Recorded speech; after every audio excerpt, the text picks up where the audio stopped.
Okay, I actually trained as a screenwriter for film and TV, and I was really excited to be accepted on the course for 3 years.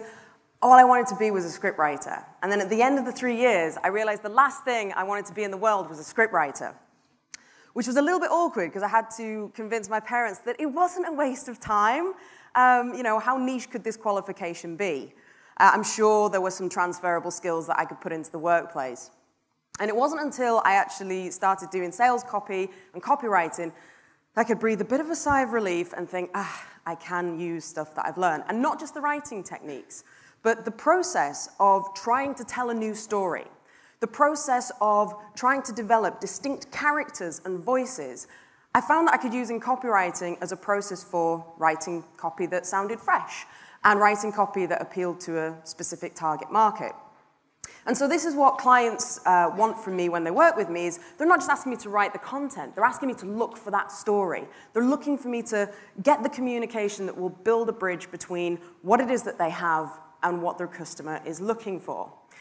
And I wish I could come up here and say, I've got the magic copywriting words for you. I've looked for them, the ones that work in every situation will guarantee you success, but I haven't found them as yet. I will keep looking and I'll update you if I ever stumble across them. But they don't really exist. But I'm not asking you, I'm not saying ignore best practice, ignore case studies. I'm not asking you to ignore what other people are doing and seeing success with. But if you're only ever following what other people are doing and copying other people's style, then there's no room for innovation. And you do need a level of creativity when writing your copy. You want to be investing time and effort to look for a new angle, a new way to say things.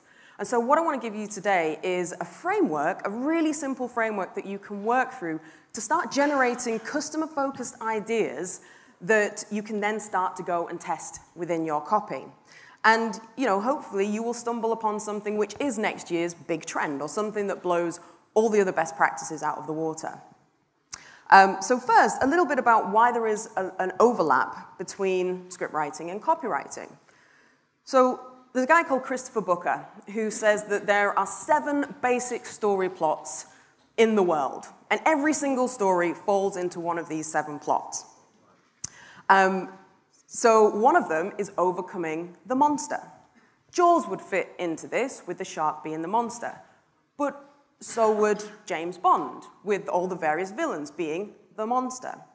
But because we've seen hundreds of films, and they probably seem quite distinct in our memories, they all seem different. And that's because all the elements change, the characters change, the locations change. So even though they probably fall broadly into one of these 7 plots, they feel different. And that's where copywriting is like scriptwriting. Because we're using the same story elements. We're using headlines, calls to action, bullet points, subheadings, etc. But we're not telling the same story again and again. We definitely don't want to do that. What we want to do is tell a different story time and time again. And a problem occurs when we look at a page that needs copy, and we see the elements, and we think about, we've got to fill those elements with copy. Right, well, what do we put as the headline? What do we put as a call to action? Rather than thinking about, what is the story that I want to tell, based on what I know is important to my customer? What are the key features and themes of that story? And am I placing those in a prominent position? And driving at it from that angle, rather than simply saying, we've got a mock-up, we need to stick some copy in there. Because if you simply look at a formula and try and populate it with things that you know go in a headline or go in a call to action, and you're just copying someone else's style without putting your own stamp on it, you risk this happening. You risk creating a horror movie franchise sequel that should never be made. Maybe it works for the first couple, the 3, but by the 11th, give up, stop it, please. And you don't want that. You want to be unique. You don't want to be repeating someone else. So you don't want to be a crappy sequel. So I wanted to do a little test. And I wanted to see if companies were sort of stealing from each other and telling the same story as each other. And that's what I want to ask yourself first, is look at your copy, and how do you know if you're telling the same story as everyone else? Well, a good indication is that everyone else is also telling your story. So I did a quick test, and I went and did a search for time tracking software products. And I found this website that aggregates lots of different products from different companies, and they're all side by side, so a customer can view them, and they're all mini stories. And I thought, right, great, I want to see what different stories people are saying. And when I looked, they were all saying the same thing. And I'm not talking about mentioning the same features, because obviously it's the same product, but they were talking in these generic terms: powerful software, powerful features. And I see this a lot: powerful reports. I don't know what a powerful report looks like. Is it bigger than the other reports? Is it more aggressive? Does it bully the other reports? It means nothing. Looking at these, I cannot visualize how this product sits into my life as a customer. I can't visualize using it. So I did some more digging, went into the different websites, and found a much richer resource of ideas for using in the copy. And these were from all different competitors, but they were more, you can see, they're a lot more specific. And they're a lot more connected to what a customer is actually looking for.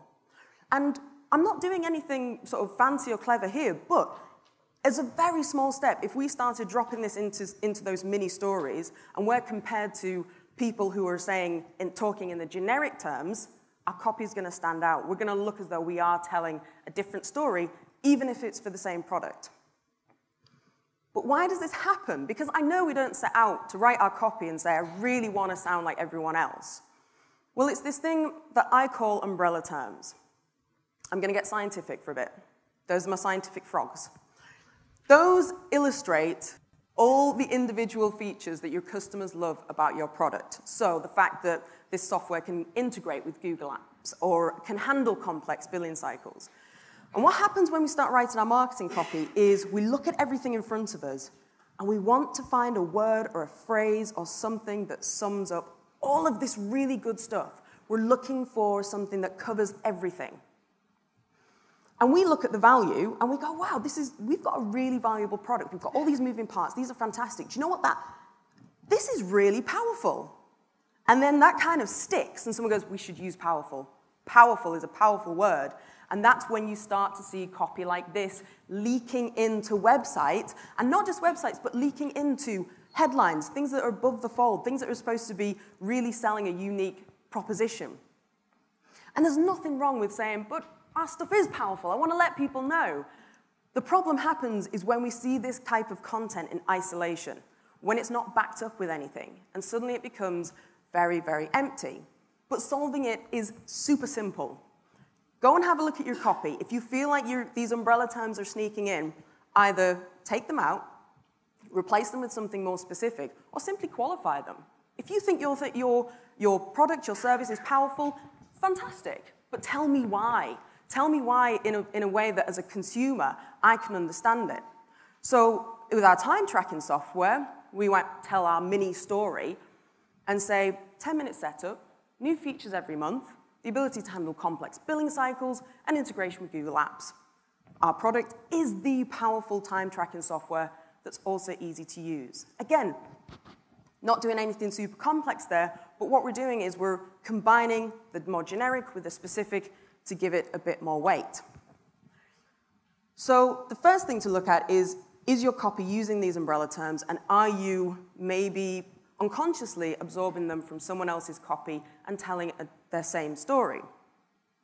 The other thing that I want you to think about is whether your copy has what I call the movie trailer effect, so not burying the highlights. So a film trailer is there to get people excited and get people interested. And so you want to choose some really tasty bits to have. Now, I didn't have time to make a trailer, but let's say I was making the best student film about music ever, and I want to design a poster. And I think, right, I want people to come and watch this film. I've done this documentary. What are the key things? Well, it's about music. It's the best student film about music ever, so we'll definitely have that there. We have a right laugh. We talk about all kinds of things, and I think people want to know that. It's me and my mates, so I'll put me and my mates on there. It's coming July 2016. Yeah, we're ready to go. Oh, we might as well just have a byline way, way down at the bottom, just to let people know that we will also be featuring rare, never-before archival footage of Sir Paul McCartney talking about the Beatles and the real reason he married Heather Mills. And then we'll stick a little face of Paul McCartney at the bottom. We wouldn't do it. We wouldn't bury that kind of value. You know, a film about music with Paul McCartney and with never-before-seen stuff, we would absolutely put that at front and center. That's a no-brainer. But there's a caveat there. Paul McCartney is not a big draw for everyone. This is why it's really important to understand what is important to your customers. For example, who might not be interested in Paul McCartney, Kanye West fans. So they did a collaboration last year. Paul McCartney was not that big a deal to them, mainly because they didn't know who Paul McCartney was. I don't know who Paul McCartney is. But Kanye is going to give this man a career with this new song. There were tons of tweets like this. Personal favorite of mine, who TF is Paul McCartney? This is why I love Kanye, for shining light on unknown artists. Go Kanye. But it doesn't just happen, you know, this is a sort of a light-hearted example. This is a company local to me that offer IT support for businesses in the southeast of England. And there are plenty of companies that do this, but this is their homepage, this is their headline, and the way that they're trying to tell a different story is they're saying, yeah, but we're the ones that are highly responsive. That's a typical umbrella term. That means nothing to me as a customer. So I wanted to know if we could do better. And way, way down on the page, as I scroll down, I find all these more specific points. 1 hour guaranteed response, 98% customer retention, 1 hour to site, all these great things that are just kind of, oh, by the way, we do all this as well. And so how do we bubble that up to the surface? So these are the first things that our customers are seeing. So I rewrote the headline very quickly to say IT support in 60 minutes or less, yes, even if you need us on site. Now, as a business owner, I understand the impact of that promise. I know, I can visualize if I have a problem, they're there within the hour. That's got value in it. And we're still saying that we're fast and friendly, but we're supporting it.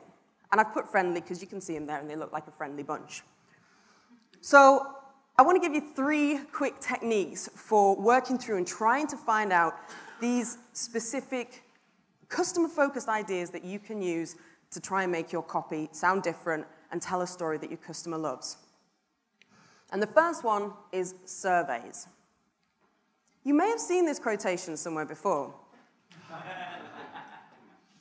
Obviously by Henry Ford, maybe, maybe not, as we know he never said it.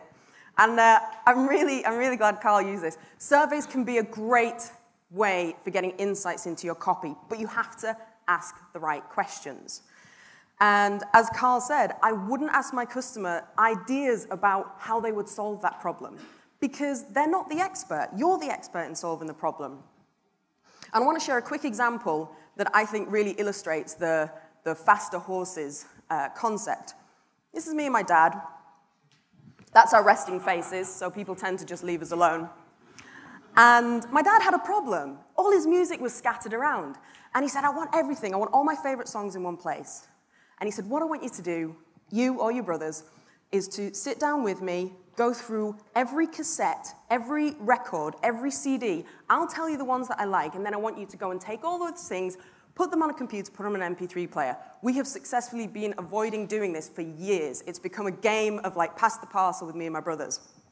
We're terrible children. But that was my dad's problem, and that was his solution. And maybe he would have said the solution that I really need is a bigger MP3 player.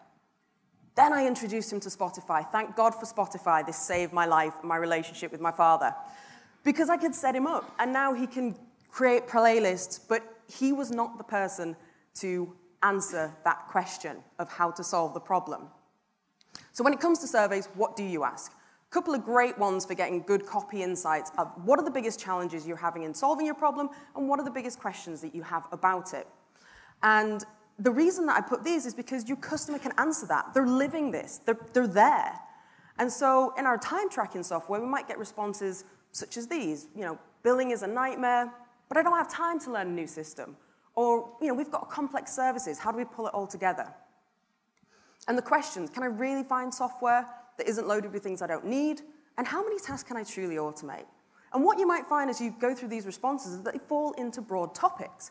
And you might see, do you know what, we've got a lot of hesitation around the idea of how easy this is to use. Right, we're going to make that a key feature in our copy. We're going to put that up front and center. So that you're not just going from a spec sheet and saying, these are all the features of our product. You're being strategic. You're being guided by answering and solving the problem that your customer has. The next thing is symptoms. So very basically, if you walked into your doctor's office and he handed you a prescription without looking at you, you're probably not going to trust that prescription or that doctor. That's a bit weird. But if he sat down and said, right, what's wrong? You've got a headache, fever, aches, could be the flu, take this. You're going to be more receptive. Well, you can use this in your copywriting. This is an advert in the UK at the moment. There's a TV advert as well, and it's rank, for people who spit blood when they brush their teeth. It's bold, but you either relate to that or you don't. And if you do relate to it, you're probably thinking you maybe need a bit of mouthwash. But notice how they haven't led with, do you have bleeding gums? Because the customer might say, no. Right, well, do you ever spit blood when you brush your teeth? Sometimes. Well, you probably got bleeding gums then, and maybe you need to check out this product. So another case of breaking down symptoms is, instead of asking our customers, is social media working for your business? Yeah, I think so. I think we're doing okay. Sometimes your customer doesn't even know that there's a problem, and that's where symptoms work really well. But if we broke that down further and said, okay, but are you getting customers engaged online? Not really. Right. Can you track sales from the channels? No. Are you spending a lot of time just like uploading content and not getting a response? Yeah, well, yeah, we spend loads of time doing that. Right, well, maybe social media isn't working for your business. This could be the problem, and here is the solution. And because I do believe in symptoms, I want to give you 7 quick prompts. And these are all geared to you getting inside your customer's mind and living their life and seeing where they are. And it's almost like putting on virtual reality goggles and having a look around and seeing how the problem bubbles up. First one is location. Where are they when the problem occurs? Are they at home? Are they at work? This is my idea of personal hell. It's a fashion mall. I hate clothes shopping. Absolutely hate clothes shopping. Oh, yeah, I know you can tell. And the thing that I hate the most is the changing room. So if a company could offer me a service to order online and it was super, super easy, they might write something like this to get through to me, to show that they really understand my problem. Say goodbye to 2 bright lights and flattering mirrors, the agony of clothes on, clothes off, clothes on again, different size, clothes off.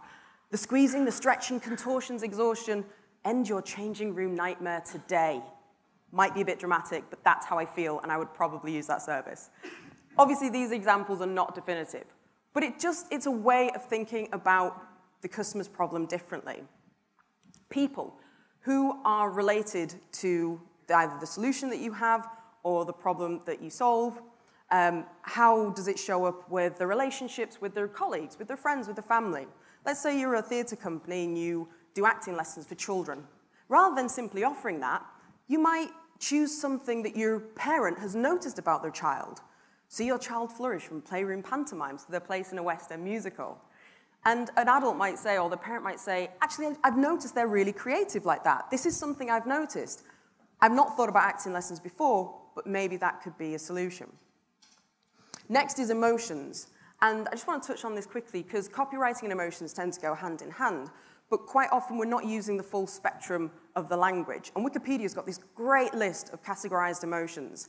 And what I would say is check it out, because there may be emotions that you're not using in your copy that are perfectly suited to your customer, but other people aren't using. Again, it's just another tool for looking for new ideas for writing fresh-sounding copy. Next is performance. Is the problem stopping them achieve something? And what is that? And how does that show up? Are they getting bad customer feedback? Are they not getting on with their clients? Are they getting criticized by their boss? Finally, very quickly, time, money, and any kind of physical discomfort. Are they spending too much time, too much money, doing something that you can help with? It's really worth exploring these, because it might just kick up ideas that you've not thought about, and this problem might extend further in your customer's life than you first of all realized. The final one is spying. So this is really, again, about getting into your customer's mind. So there's a brief bit of dialogue here. We were taught that when you write a script, you should be able to remove the names and still see who is talking, because the voices should be distinct. And we can see in this interchange 2 very distinct voices. One is kind of cutting and very confident, the other one's a bit more submissive. And if I asked you who spoke which line, you would be able to guess. It would be easy to tell, because the characters are so distinct. They're not interchangeable, which is weird in the context of the film. So that's the kind of voice that you want to be driving from when getting to know your customer. And a technique you can use is what I call the customer monologue. So rather than a customer profile, which is external, we're thinking about our customer as someone else. So let's say that we're a marketing company for hotels, and we say our profile is hotel owners want more leads and bookings so they can increase capacity.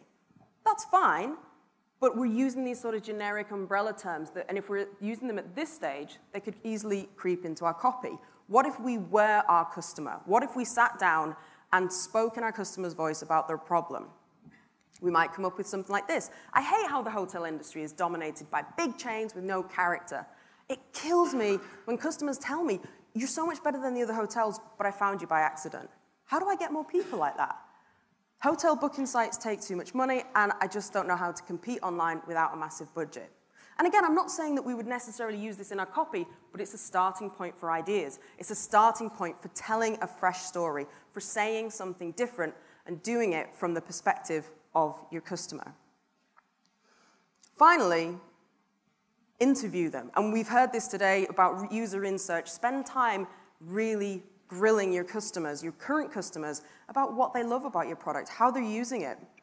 So a quick case study, a current client of mine is a company called Creatables. They're pretty new. It's a web application. It's a safe online social network where children can upload and share art. And everything's moderated. They can't post photos of themselves, so it's super safe, and it's a fantastic application, and it's gaining momentum and being used in schools around the world. And the basis, when I came to work with them on their content, was the facts, the hard facts. It's a safe online social network. Children upload and share artwork. It's used in schools, creators around the world. And there's nothing wrong with that. Those are all important features. But they had over 8 hours of interviews with teachers that were using this application. And I listened to them all, and I'm looking for that story. I'm looking for that different angle. I'm looking for times when they're getting excited talking about the product. And this is what we found. Teachers were saying, this application is like a window into our classroom. We can connect with the families at home by giving them a link and letting them see what children are working on. We were hearing stories of increased inclusivity because children that were maybe shyer in the playground suddenly had this platform where they could get a lot of encouragement and they could foster relationships that might otherwise have taken much longer. And so this is what you're looking for when you're doing these interviews. At least this is what I'm looking for, is I'm looking for that story. What's not being said? What are they getting excited about? Where is the emotional level getting a little bit higher? Capturing that and also trying to capture it in their own words. Because that is a way of writing copy that when they read it, they say, that sounds like me. This sounds like a company that understands me, where I am now. And so just to finish off, very, very quick crib sheet that you can use. Top left, are you at the risk of writing crappy SQL copy? I hope not, but you want to check. Are you seeing your copy elsewhere? Are other people telling your same story? Are you using umbrella terms? If so, go and qualify them or swap them out for something different. If you are thinking of doing a survey, focus on the biggest challenges and the biggest burning questions about solving the problem. The movie trailer effect. Not just looking at what features could you talk about, but based on your insight from your customers, which are the most important ones to talk about? And are they featured prominently on the page? 7 symptom prompts to get you thinking. And then finally, an area where you can jot down notes for your customer monologue. And the customer monologue I've used it in workshops, and people come up with ideas that they know they're internal, they're intrinsic, they know their customer, but they've never put them down on copy before, and they've never seen words describing it. So I really recommend that you go and do that exercise. And if you do this, and if everyone in this room does it, you'll all come up with different answers, which is great, because we want to be telling different stories, and you will hopefully be putting an end to crappy SQL copywriting, because your business is worth so much more than Jaws the Revenge, Rocky V, and the Halloween Resurrection. Thank you.